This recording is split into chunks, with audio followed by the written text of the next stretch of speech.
Bonjour à tous, nous sommes Jessica Villamizar et Fernanda Suescur. Ce jour, nous allons vous présenter un sujet très important.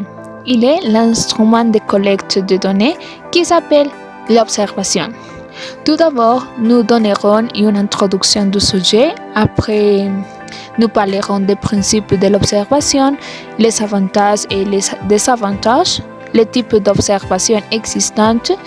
Et finalement, nous donnerons la conclusion du sujet abordé. Introduction. Dans le domaine de la recherche qualitative, il existe plusieurs instruments de collecte de données. Un dessus est l'observation qui est aussi considérée comme une technique. Nous pouvons dire qu'observer est un processus qui a besoin de l'attention volontaire et de l'intelligence, guidé par un but terminal et dirigé sur un objet pour en recueillir des informations. Cette technique propose à l'enquêteur de se focaliser sur les comportements d'une personne plutôt que sur ses déclarations. Nous observons simplement ce que les gens font et ce qu'ils disent, sans intervenir. Le type d'informations que cet instrument permet de recueillir sont des informations sur les comportements non verbaux et verbaux des sujets.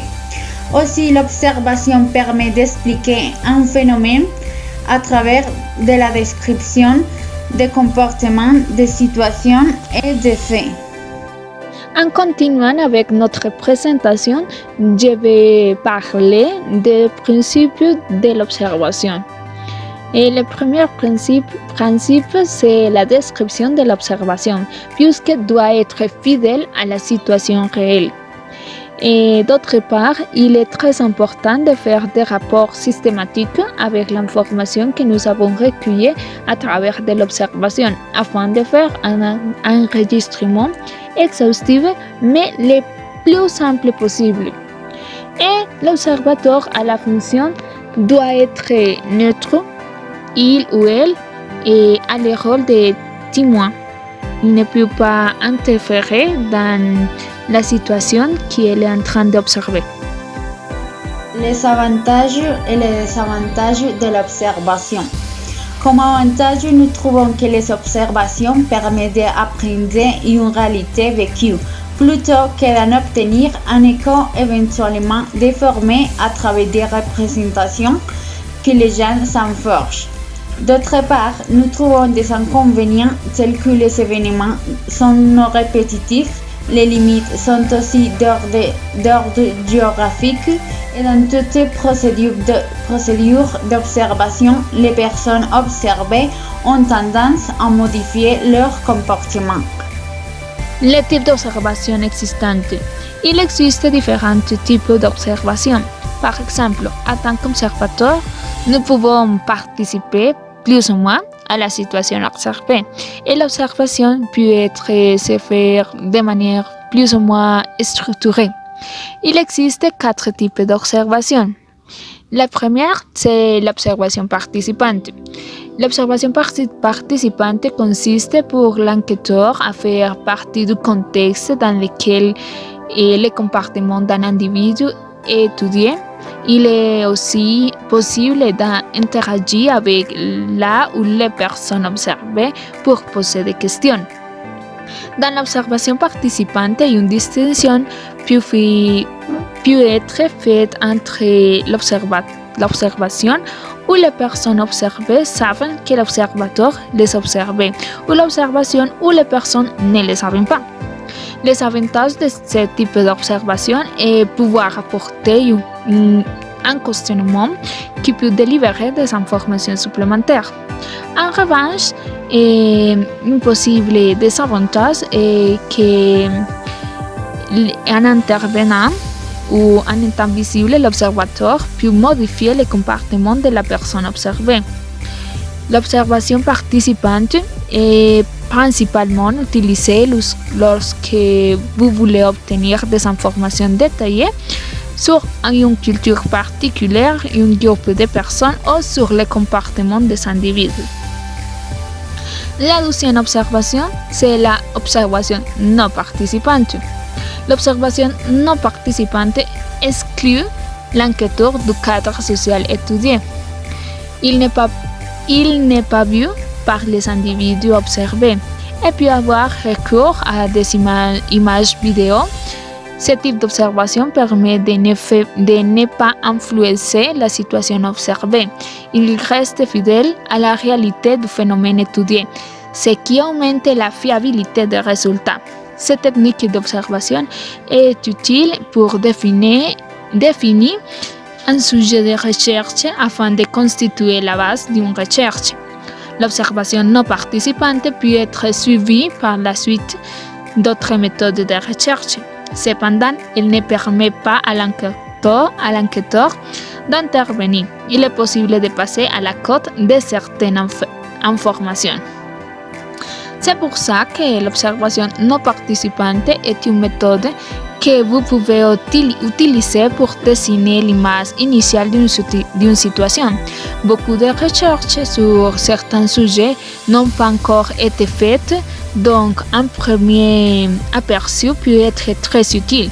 Cela vous permet de définir les sujets de recherche et constituer la base de toute recherche de suivi avec d'autres méthodes de recherche. Et le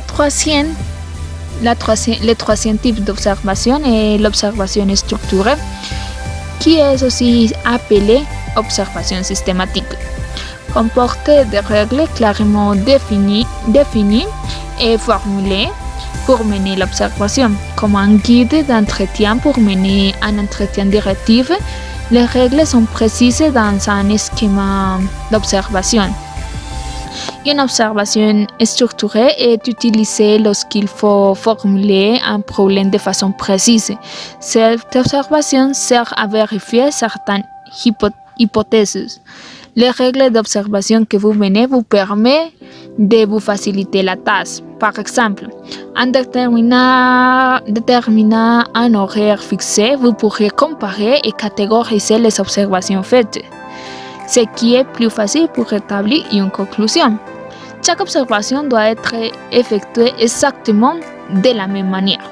Cela peut parfois être difficile, surtout s'il y a plusieurs observateurs. Si les observations ne sont pas réalisées de la même manière, cela peut avoir des conséquences importantes sur les conclusions. L'observation directe. L'observation directe réfère à ce qu'un professionnel a véritablement vu. Il ne s'agit pas d'une information rapportée par une tierce personne. Il s'agit également d'observations faites hors d'un contexte d'interaction. Ce type d'observation est fait au moment où l'observateur observe des comportements précis du sujet dans un environnement donné. L'observation directe permet de décrire en termes de comportements observables et précis ce que l'intervenant a vu. Cette observation permet de décrire avec plus d'objectivité le comportement et il n'est pas réfutable dans la mesure où il est précis. L'observation en direct. Ce type d'observation provient des informations non observées directement par l'observateur, par exemple en regardant les résultats d'un test ou en utilisant une information rapportée par un collègue. Il utilise donc l'information sans avoir véritablement observé le sujet. L'information provient alors d'une source indirecte. L'observation libre. En ce qui concerne ce type d'observation, le but de cette observation est de relever le plus grand nombre d'informations possibles qui sont liées au phénomène ou au comportement étudié sans priorité d'importance ou d'ordre.